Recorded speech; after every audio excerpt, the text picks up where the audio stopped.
Welcome back to my channel. I'm just getting back into doing these YouTubes again, and this is probably the first time in ages that I've reviewed some actual books.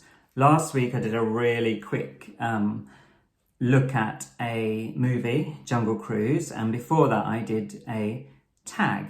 So now, hopefully, you will follow along to see what I've got to say about two brilliant books. One by Matt Haig and one by Minerva Keredwen. I want to make sure I get that name right. So maybe consider subscribing to my channel or making some comments below about the books. And anyway, here we go. Now let's start with Minerva Keredwen, who is a Belgian pharmacist who wanted to write a book which was LGBT plus friendly. And I believe she was prompted by a competition originally when she wrote a short story version that she then expanded.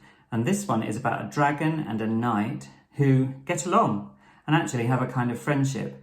And it is a kind of happy-go-lucky, quite a cheerful story, and I think it was always meant to be. Definitely an adventure, definitely things to deal with on the way, but it's in no way horrifying. It's actually really heartwarming, but nonetheless exciting. So it's called The Dragon of Innis.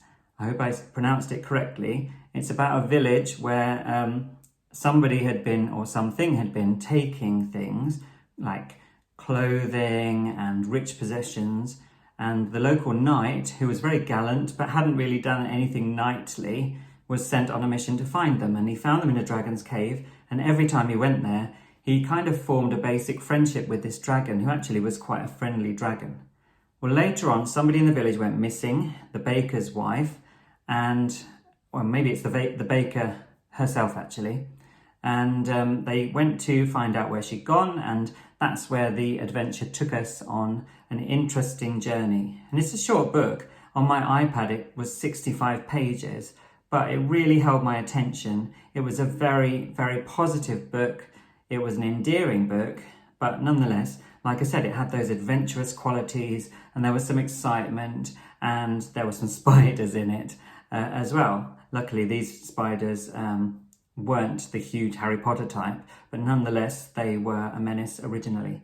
Anyway, it's a story well worth checking out, and I really felt good after reading it, and every time I turned a page or had a look at some more of it, I was really impressed. It had a lot of speech in it, it had something to say, it had some motivation behind it, it was about acceptance. There was a lot of stuff about acceptance in there. And I would definitely, if you want a quick read and you want to feel happy at the end of it, well, go with The Dragon of Innis.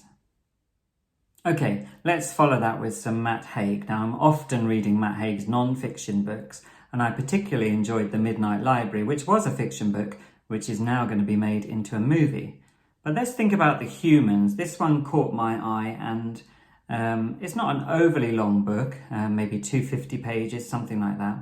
But it is a brilliant book, and there shouldn't be a but there because short is good anyway. But it's average length. It's about a professor in Cambridge whose body was inhabited by some kind of alien. And the alien was sent down because the professor got to know too much about mathematics and had proved a theorem which could be quite damaging to life forms on other planets, because it gave him a lot of knowledge that could be used later on for travelling distances and understanding more about quantum physics and all that stuff that I know nothing about. Anyway, the point is, he inhabited the body, and quite funnily at the beginning he actually was naked walking down the streets of Cambridge, so the professor got in the news.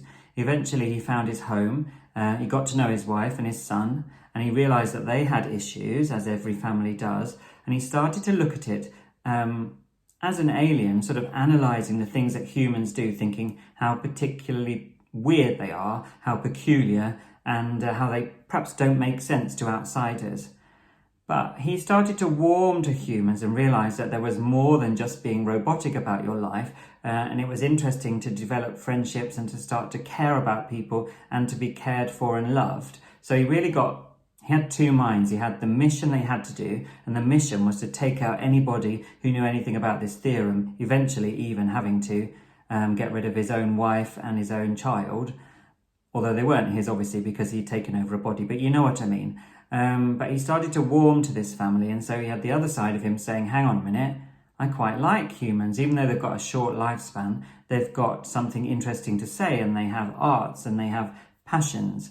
So it's there's a real dilemma going on, and you get his inner voice talking a lot. So yeah, it's really reflective. It's quite quickly moving. And for me, it was very moving overall. So yeah, The Humans by Matt Haig explores what it is to be a human, how that might seem to outsiders if there were other life forms, and indeed the problems that occur when this particular alien has been given a task to get rid of a certain amount of knowledge, causing a lot of pain at the same time, and how that sits with him as he develops sensitivity. So yeah, it's a really interesting book. It's fun. It's easy to follow. It's set in Cambridge near here. And I totally recommend Matt Haig's book called The Humans. Now, just to wrap things up, I'm going to go and have a little break by the seaside, but I hope that I'll see some comments below, and perhaps some of you might subscribe. These are my first book reviews that I've done in a couple of months, and I hope they were interesting. Definitely well worth reading. I'm really super positive about both of these books. Anyway, for now, have a great week.